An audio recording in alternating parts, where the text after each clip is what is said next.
The plans of the diligent lead surely to abundance, but haste leads only to poverty. So I wrote in Proverbs chapter 21 verse 5, and in the verses that follow I also declared, "The making of treasures by a lying tongue is a fleeting vapor, a deadly snare. The violence of the wicked will drag them away because they refuse to act with justice.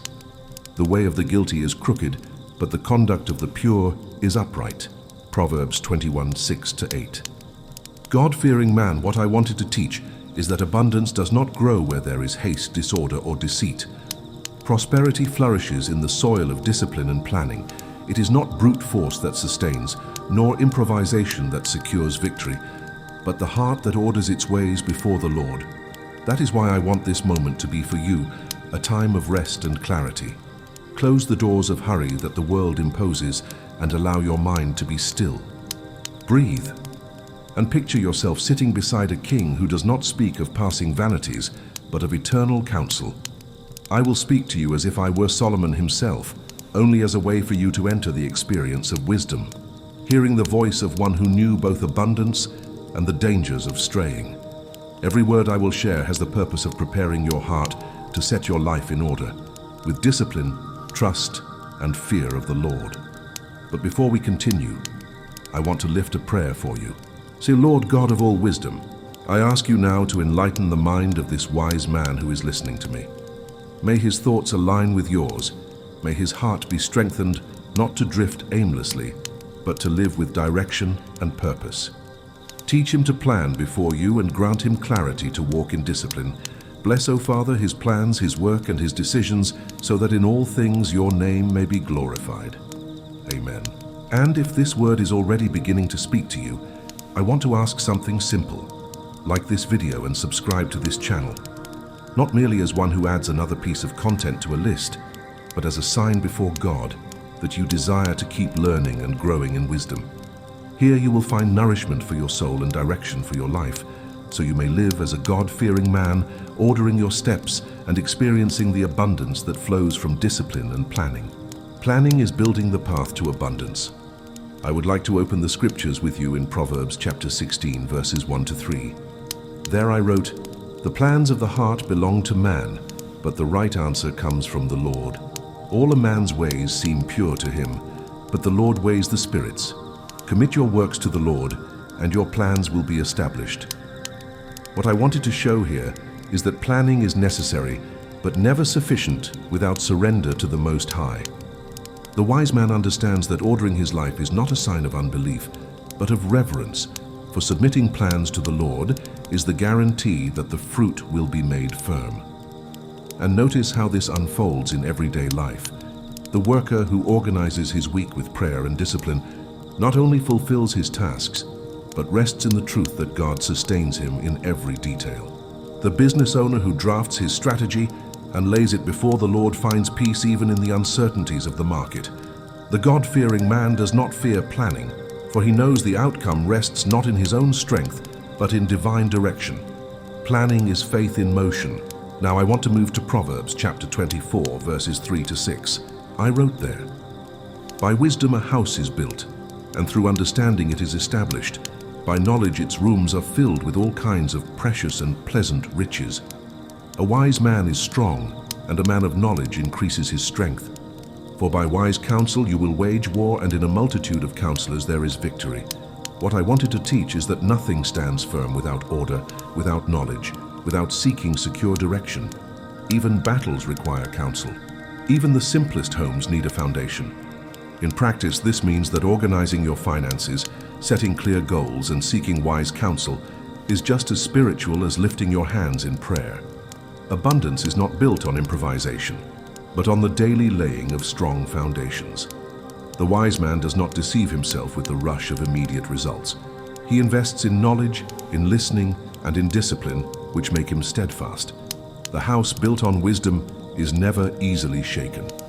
Very well, let us now open Ecclesiastes chapter 8, verses 5 and 6. There I wrote, "Whoever keeps the command will know no evil, and the heart of the wise will discern both time and judgment. For there is a proper time and procedure for every matter, though a man's misery weighs heavily upon him." What I wanted to teach is that the man who keeps God's commands learns to discern not only what to do, but when to do it. Discipline is not only willpower, it is sensitivity to wait for the right moment. And this speaks deeply to us today. Many lose opportunities because they fail to consider the timing, either by acting too early or too late. But the God-fearing man understands that planning includes discerning the seasons. There is a time to sow and a time to reap, a moment to advance and a moment to wait. To plan before the Lord is to align your clock with His, trusting that discipline at the right time always leads to abundance. There is a deception that traps many, believing that to plan is to distrust God. I tell you, wise man, nothing could be further from the truth. The Lord does not bless disorder or haste, but He honors the one who orders his life in fear and discipline. Faith is not carelessness. Faith is order.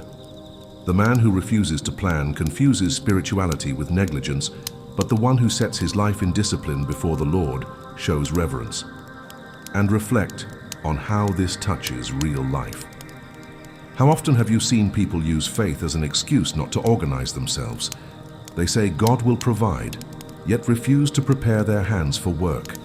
Genuine faith is never passivity, it is movement.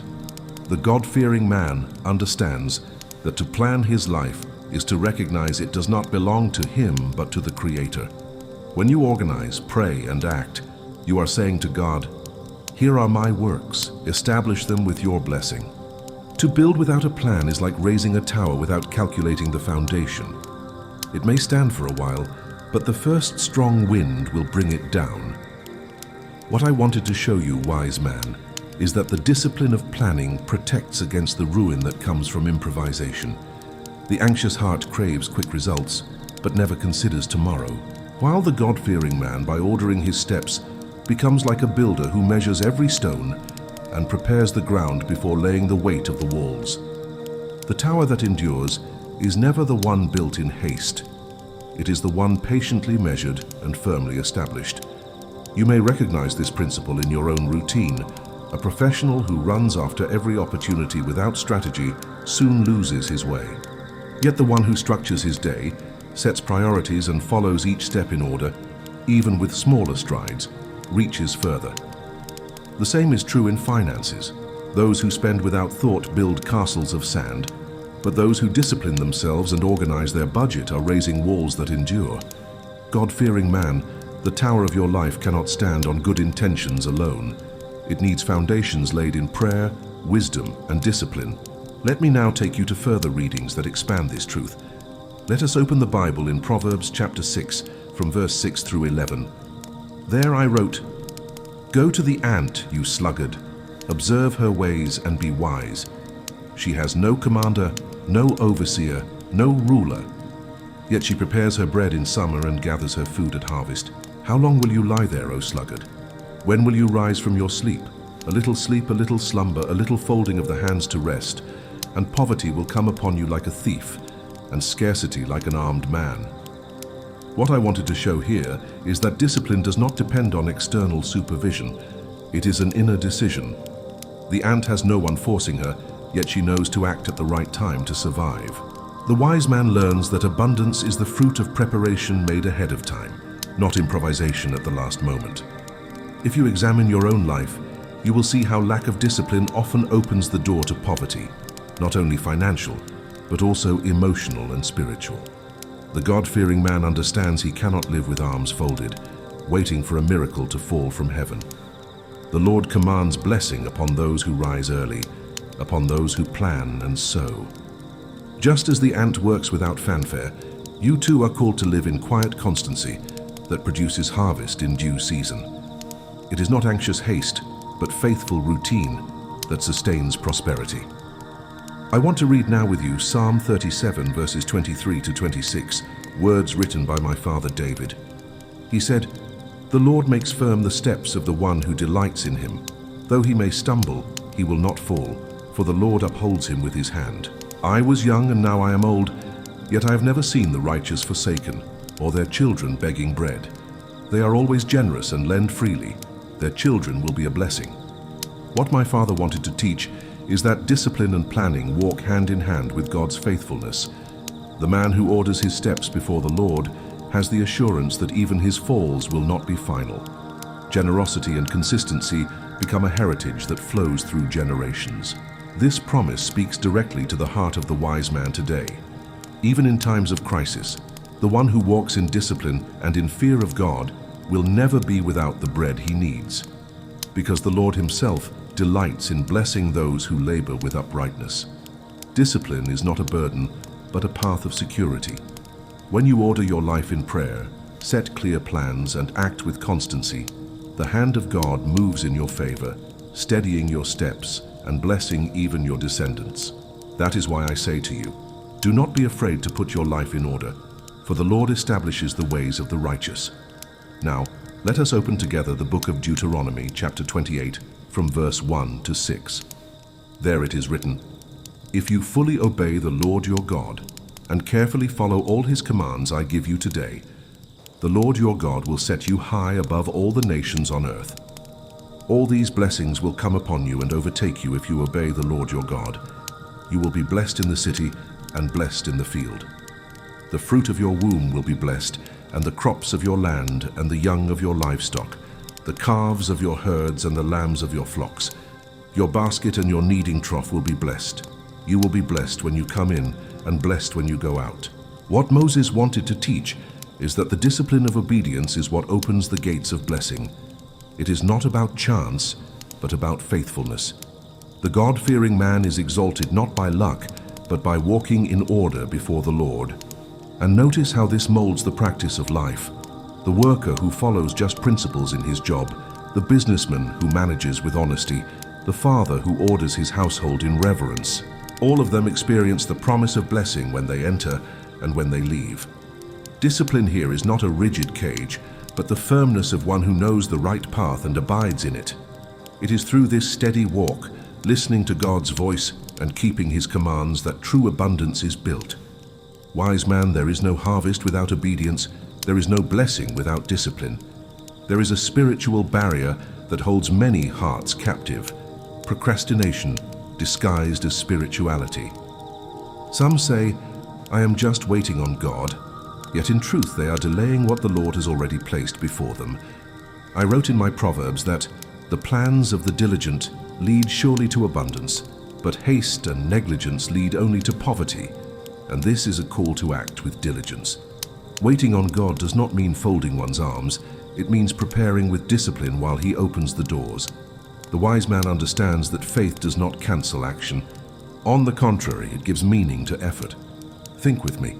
How many opportunities have you lost because you convinced yourself it was not the time, when in fact it only lacked courage to begin? The God-fearing man does not confuse faith with inertia, nor prayer with an excuse not to act. He prays, but he also arranges. He asks for direction, but he also takes firm steps. Waiting on the Lord is aligning the heart with his timing, yet without failing to sow. Just as the farmer cannot control the rain, but still prepares the soil and plants, you too must move with discipline, trusting that God's timing will bring the fruit. Procrastination binds, but preparation sets free. And to make this clearer, let me tell you a simple parable. Think of a river. It does not fill the fields by accident. It does so because it follows its course day after day, without turning aside, without stopping, without giving up. The river does not rush because it is anxious, nor slow down because it is tired. It simply flows, and so gives life wherever it passes. In the same way, the disciplined man does not lose himself in excuses, nor freeze while waiting, but follows his plan with steadiness. With patience and consistency, he waters his life and the lives of others until abundance comes. Now, consider how this image touches your own journey. You may have great dreams, projects filled with purpose, but without discipline they remain only on paper. The wise man knows that desire alone is not enough. He must follow the course he has set before God. As the river turns deserts into fertile fields, discipline turns ideas into reality. When you keep to your plan, even through difficult days, you are building a solid future. To plan is an act of faith, but to live with discipline is what keeps faith in motion. That is how abundance becomes reality. Discipline is the guard of purpose. Let us now open the scripture in Ecclesiastes chapter 3 from verse 1 to 13. I wrote, "There is a time for everything, and a season for every purpose under heaven. A time to be born and a time to die, a time to plant and a time to uproot what is planted, a time to kill and a time to heal, a time to tear down and a time to build, a time to weep and a time to laugh, a time to mourn and a time to dance, a time to scatter stones and a time to gather them, a time to embrace and a time to refrain from embracing, a time to search and a time to give up, a time to keep and a time to throw away, a time to tear and a time to mend, a time to be silent and a time to speak, a time to love and a time to hate, a time for war and a time for peace. What does the worker gain from his toil? I have seen the burden God has laid on men. He has made everything beautiful in its time. He has also set eternity in the hearts of men, yet they cannot fathom what God has done from beginning to end. I know that there is nothing better for men than to rejoice and do good while they live, that every man may eat and drink and find satisfaction in all his labor. This is the gift of God." What I meant to teach is that even the longest life only finds balance when it respects the time for each thing. The wise man learns that discipline, the ability to recognize the right time, is what sustains his purpose. And I do not stop there. Let us turn also to Proverbs chapter 25, verse 28, where I wrote, "Like a city broken down and without walls is a man who lacks self-control." Here I showed that discipline is protection. Without it, even the brightest talent is wasted. And in the Song of Songs, chapter 2, verse 15, it is written, "Catch for us the foxes, the little foxes that ruin the vineyards, for our vineyards are in bloom." What I wanted to show is that even the smallest neglect can steal the harvest of an entire vineyard. The heart without discipline leaves gaps, but the one who watches, guards, and perseveres protects his bonds and reaps in the right season. Now consider how this speaks into your life. Many seek immediate results but ignore that processes must be respected. A relationship does not grow strong overnight. A career is not built on fleeting inspiration alone. A God-fearing man understands that discipline is the wall that protects his house, the guard that preserves his purpose, the daily care that keeps the little foxes from destroying what is beginning to bloom. Discipline is the awareness that each season demands a unique kind of devotion, and without it even the most beautiful purpose withers like an untended field. A common mistake is to confuse motivation with discipline.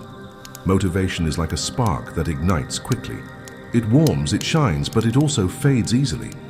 Discipline, however, is the oil that keeps the flame burning even when the wind blows fiercely. The wise man does not rely on the emotion of a single day. He anchors himself in habits that sustain purpose day after day. Discipline is like a watchman who never sleeps, guarding what God has placed in your hands. Without it, even gifts and opportunities slip away. This contrast becomes evident in the simple moments of life. Think of how many have begun a project with great enthusiasm, only to abandon it at the first obstacle, or how many have started a routine of prayer but lost their way because they did not sustain the habit. A God-fearing man knows discipline is like water for a plant. You cannot pour everything in one day and expect it to last. It takes constancy, daily drops, perseverance. That is how purpose blossoms. So I want you to hold this image. Purpose is a flame, discipline is the oil that keeps it burning. It does not matter how bright the flame is at first. Without oil, it will die.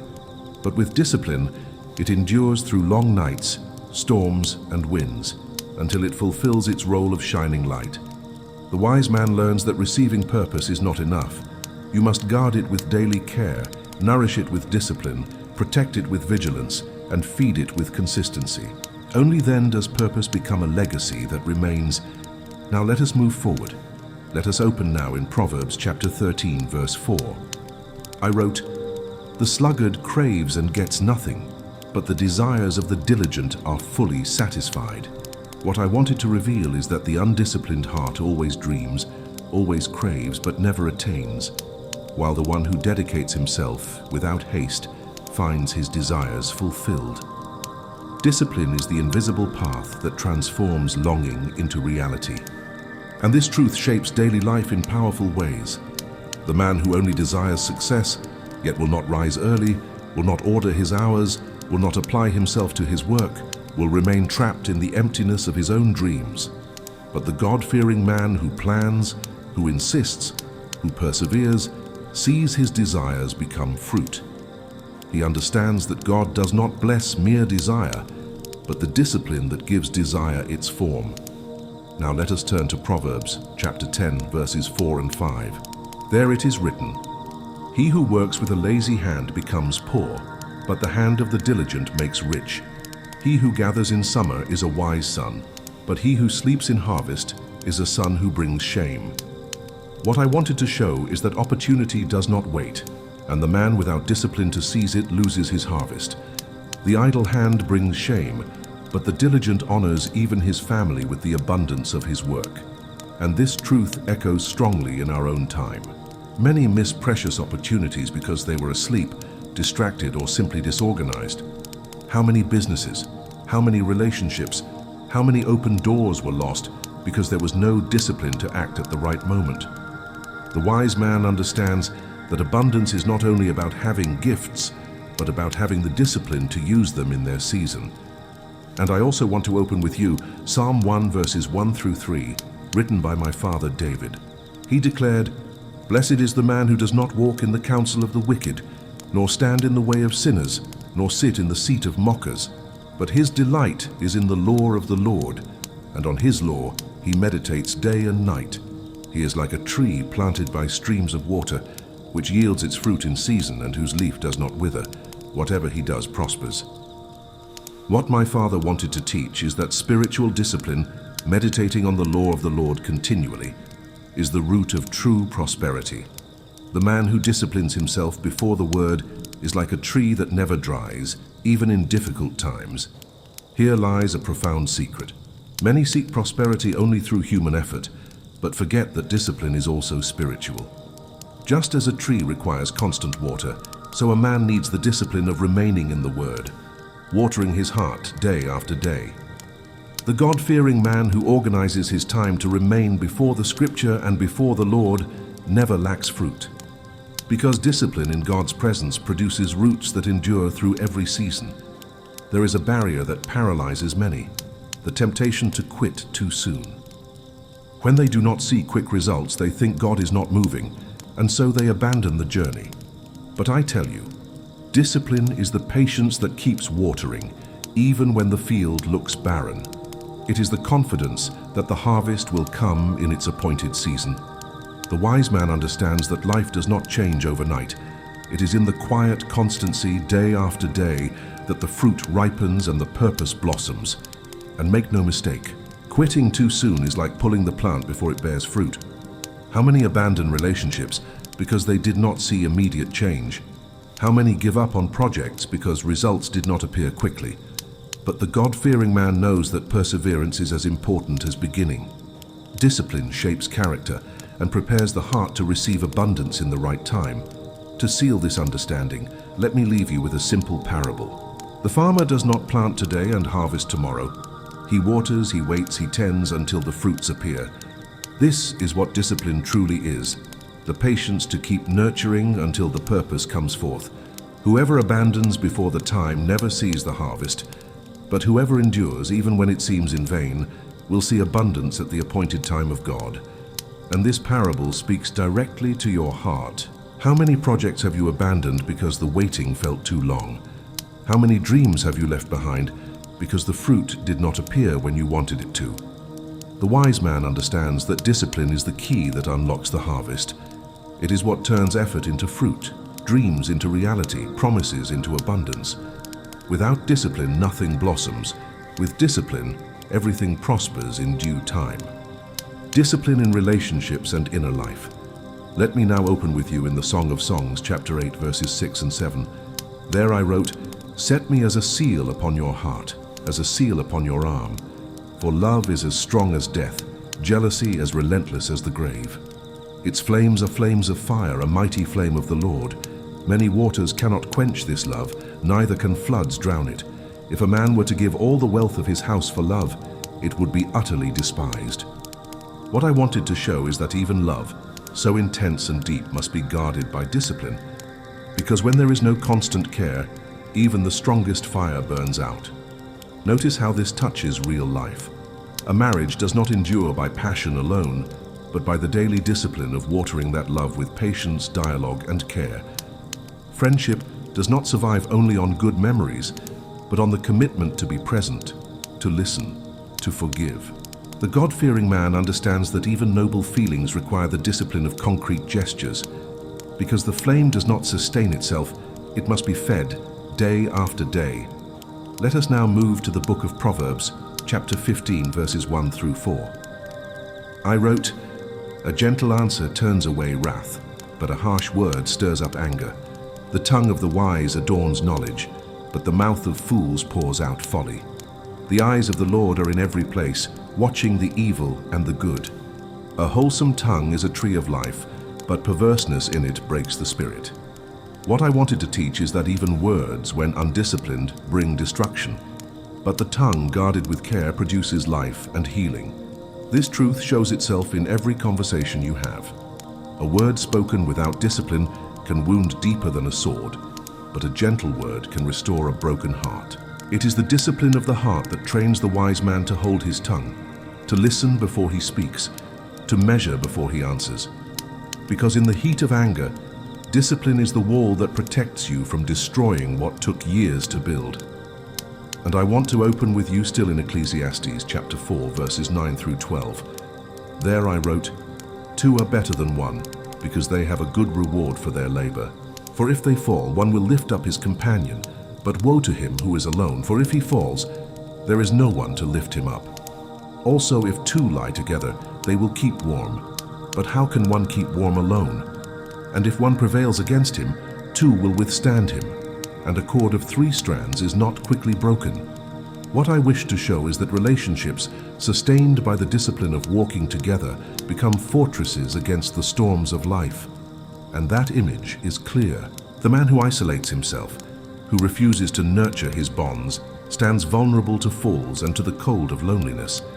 But the one who has the discipline to water his relationships, to invest time and presence, will never be alone in battle. The discipline of fellowship is an invisible wall of protection in the evil day, and whoever understands this will never despise the relationships God has given him.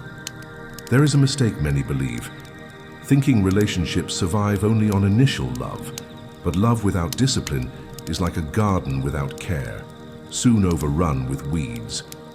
What I wanted to teach is that lasting bonds demand discipline in communication, patience to bear faults, generosity to forgive, and wisdom to cultivate daily. And here is a practical secret. It is not enough to feel love, you must choose to love. It is not enough to have good friends, you must nurture friendship. It is not enough to start a marriage, you must sustain it with discipline in every detail. The God-fearing man understands that emotions may be fleeting, but discipline keeps the flame alive. It is what waters the root, so that the bond flourishes with time. Let me now bring you a symbolic image to seal this truth in your heart. A garden without care fills with weeds. So is the heart without discipline in relationships. That is why so many bonds wither, because they were left without watering, without pruning, without vigilance. But the one who waters his garden with discipline sees flowers bloom even in hard seasons, because life always responds to consistent care. And notice how this unfolds in practice. When you set aside time to listen to your children, you are watering trust. When you choose to answer with gentleness instead of anger, you are watering peace. When you forgive instead of striking back, you are watering faithfulness. The wise man understands that bonds do not flourish by accident. They flourish when they are watered with discipline, day after day, like the farmer who never abandons his vineyard. I would now like to open in Proverbs chapter 27, verses 17 through 19. I wrote, "As iron sharpens iron, so one man sharpens the countenance of his friend. Whoever tends the fig tree will eat its fruit, and he who waits on his master will be honored. As in water face reflects face, so a man's heart reveals the man." What I wish to show is that discipline in relationships shapes character, because it is in the friction, in the constancy, and in the care that a man is made wise. And this image is vivid. Just as iron must be sharpened to fulfill its purpose, a man must be shaped by the discipline of his relationships to grow. The one who closes himself off never matures, but the one who accepts the healthy friction of friendship, who endures correction, who cultivates bonds, this man is molded in wisdom. The God-fearing man understands that discipline not only protects, but also sharpens his own life. And I will also open in Proverbs chapter 12, verse 24. There I wrote, "The hand of the diligent will rule, but the negligent will be put to forced labor." What I meant to reveal is that discipline is the key to authority. While negligence enslaves, discipline sets free. The one who refuses to discipline himself will always be a servant of circumstances, but the diligent rules because he has ordered his life. This word echoes through our days. The one who is not disciplined in studies will be ruled by ignorance. The one who is not disciplined in finances will be ruled by debt. The one who is not disciplined in work will be ruled by missed opportunities. But the wise man who trains both his hands and his mind with discipline finds authority, because God entrusts more to the one who knows how to care for the little with diligence. And I also want to open Psalm 119, verses 9 through 11. My father David wrote, "How can a young man keep his way pure by living according to your word? With my whole heart I have sought you. Let me not wander from your commandments. I have hidden your word in my heart, that I might not sin against you." What my father wanted to teach is that inner discipline is a guard against falling, because it is in the constancy of seeking the Lord that the heart remains pure. This is an essential revelation. Many try to protect themselves with sheer willpower, but without spiritual discipline, the heart drifts away. The God-fearing man knows that he stands firm only because he stores the word in both mind and heart. Inner discipline is the invisible wall that shields against temptation, because what is guarded in secret within the heart is what sustains in the day of trial. There is a hidden barrier many do not see, the lack of self-control. When a man does not discipline himself, he ends up destroying homes, businesses, and even his own soul, because disordered emotions turn into forces that drag him away from everything he has built. What I meant to teach is that inner discipline is protection. It steadies the heart, keeps the emotions in check, and prevents inner storms from ruining the fruits of one's labor. And this can be seen everywhere. How many lose their families because they lacked discipline to control anger? How many ruin businesses because they lacked discipline to control greed? How many waste talents because they lacked discipline to remain steadfast? But the wise man understands that discipline is not a prison. It is a wall of protection, guarding his life from the invisible enemy within himself. And to engrave this truth within you, I want to leave you with a simple parable. Imagine two identical cities, one with strong walls, with guarded gates, with watchmen alert. The other open, without walls, without gates, vulnerable to any invasion. Which one will remain secure when the enemy comes? So it is with life, with or without discipline. The man who guards his inner life and his relationships with discipline is like a fortified city. But the one who lives without order, without vigilance, is like an open city, ready for ruin. And this parable is direct application. You may have gifts, you may have wealth, you may even have love, but if you lack discipline, everything can be lost in a single moment. The God-fearing man understands that discipline does not limit, it sustains. It is the wall that protects the soul, strengthens relationships, and upholds the path of abundance. The fruits of order and constancy. The principle that has echoed since the beginning of this journey is this: the plans of the diligent lead surely to abundance, but everyone who is hasty comes only to poverty. Proverbs 21:5. I wrote these words because I saw with my own eyes how haste leads to ruin and how discipline raises invisible walls of protection. Planning opens the way, and discipline sustains the journey to the end. The God-fearing man understands that abundance is not chance, it is the result of order before the Lord. What we have learned together is that planning is arranging the future in God's presence, trusting that every detail, every step, every choice must be born of prayer and wisdom, and discipline is the guard of that purpose. It is the patience of staying on the path, even when distractions call and the pressures of life push to divert. When planning and discipline join together, the result is solid prosperity in work, in finances, in relationships, and even in the soul itself. Think with me. A man may dream lofty dreams, but if he does not plan, his dreams remain as wind. Another may plan carefully, but without discipline, his projects crumble halfway. But the one who fears the Lord, who plans with prudence and perseveres with discipline, this man will see abundance that is not fleeting. The wise man builds not only for himself, but to leave a legacy that endures beyond his life. And I tell you plainly, discipline and planning are forms of worship. When you order your life before God, you are declaring, "Lord, all that I have is yours." When you persevere in the purpose, you are showing faith that He is the one who sustains each day. Thus, every act of order, every faithful habit, every disciplined choice is a seed planted in the eternal garden of your life. Therefore, live as a God-fearing man. Be diligent in your plans and constant in your execution. Do not let laziness steal your harvest, nor haste lead you to emptiness. Walk in wisdom, and you will see that each firm step becomes a road of abundance. Now, I want to invite you to practice this principle. Choose one area of your life where you need more discipline or more planning, and write in the comments what your first step will be. This will not only strengthen your commitment, but will also build up other wise men walking beside us. And share this video with someone you love and desire to see walking in order before God, so that together we may spread even more of the wisdom that builds and brings lasting prosperity.